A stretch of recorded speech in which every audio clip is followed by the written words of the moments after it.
Merci à tous, merci à Madame la députée pour cette vision politique et je la remercie parce qu'elle nous a beaucoup accompagnés dans les travaux préliminaires. Au nom des organisateurs de l'Alliance dont on va vous parler tout à l'heure, je voudrais quand même remercier pour l'appui scientifique et logistique, mais surtout sur la partie scientifique, deux écoles nationales vétérinaires publiques, VetAgroSup et l'École nationale de santé vétérinaire, qui nous ont permis d'abord d'avoir ce succès avec des inspecteurs en santé publique vétérinaire et tout l'appui logistique. Je suis persuadé que les futurs confrères qui sortiront de ces deux écoles nationales vétérinaires, qui seront soit des praticiens, soit des enseignants-chercheurs, soit des cadres de l'industrie, soit des inspecteurs en santé publique vétérinaire, après une telle journée, seront de formidables ambassadeurs pour le One Health, une seule santé en pratique et le décloisonnement. Donc je crois que s'il y a un mot à retenir un petit peu de cette session d'aujourd'hui, c'est le décloisonnement. Alors les organisateurs qui sont l'ACEF, ici présente avec mon confrère le docteur Pierre Souvé, cardiologue, France Nature Environnement qui vont nous rejoindre en visio avec son président Arnaud Schwartz, l'association, la Fondation de la Recherche et la Biodiversité avec Hélène Soublé, que vous avez vu et qui était la présidente du conseil scientifique de cette journée,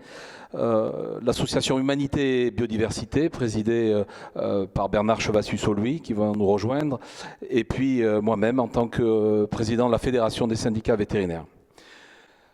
Une seule santé en pratique, déclaration finale 17 mars 2021. Ce 17 mars 2021, jour anniversaire du premier confinement décidé par le gouvernement français dans le cadre de la pandémie liée à la Covid-19, les 5 organisations que je viens de citer, à l'initiative de la conférence nationale, une seule santé en pratique, placée sous les parrainages de la ministre de la Transition écologique et du ministre de l'Agriculture et de l'Alimentation, à l'issue des travaux préparatoires conduits dans le cadre de 7 ateliers, thématique avec l'appui du comité scientifique, déclare: vu l'ampleur de la crise sanitaire et socio-économique liée à la Covid-19 qui révèle les fragilités de nos sociétés face à l'émergence de maladies infectieuses, vu les différents rapports de la plateforme intergouvernementale sur la biodiversité et les services écosystémiques, IPBES en anglais, en particulier celui d'octobre 2020 sur les liens entre la dégradation de la nature et l'augmentation des risques de pandémie, qui indique que l'émergence de la Covid-19 a été entièrement déterminée par les activités humaines et que nous avons la capacité croissante de prévenir les pandémies et que nous devons, en plus de la réaction, nous concentrer sur la prévention. Vu les enjeux majeurs des liens entre santé et environnement, qu'il s'agisse des dimensions de la santé déterminées par des facteurs environnementaux ou des impacts négatifs des activités anthropiques sur les écosystèmes et leur biodiversité, et qui intègrent l'approche une seule santé, vu les préoccupations croissantes de nos concitoyens et le coût très élevé de l'inaction dans le domaine santé-environnement, qui représentera un fardeau de plus en plus lourd pour les générations futures si nous repoussons les échéances pour agir dans le domaine de la prévention, vu l'interdépendance de la santé humaine avec la santé des animaux, la santé des plantes, le fonctionnement des écosystèmes et le climat, qui conduit à une approche élargie et globale du concept une seule santé, fondée sur une interdisciplinarité scientifique permettant de comprendre, selon les mots d'Éric Orsena, l'unité de la vie, notre santé dépendant de la vitalité des écosystèmes et de leur biodiversité, vu que les mêmes facteurs anthropiques ont des effets globaux défavorables à la biodiversité, au climat et à la santé, vu les initiatives internationales de la France et de l'Allemagne pour renforcer l'approche une seule santé en élargissant au plan environnemental des Nations Unies le cercle initial des organisations internationales mobilisées, FAO, OIE et OMS, et en permettant la mise en place d'un conseil international d'experts à haut niveau, une seule santé,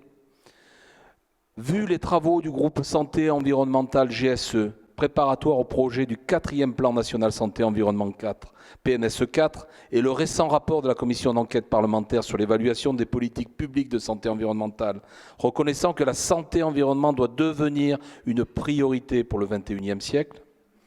vu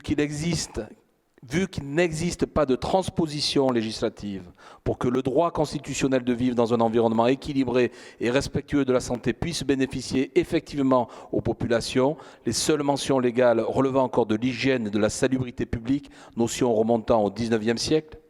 vu la verticalité de la gouvernance et le cloisonnement des thématiques réparties entre les ministères et en plan silo, sans traduction opérationnelle suffisante dans les bassins de vie où sévissent les facteurs de risque, vu le caractère intégrateur de cette approche Une seule santé, qui en lien avec l'approche santé-environnement permet d'agir de façon préventive dans la conduite des politiques publiques et l'aménagement des territoires, et que cela nécessite une formation adaptée dans nombre de disciplines,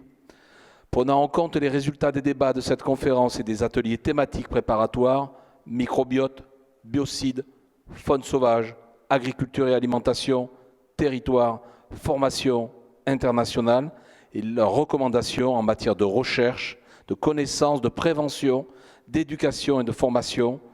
de communication, de mise en réseau, de gouvernance, d'évaluation et d'indicateurs, de ressources humaines, matérielles et financières, et enfin une évolution des pratiques et de la réglementation qu'on pourrait désigner comme changement transformateur.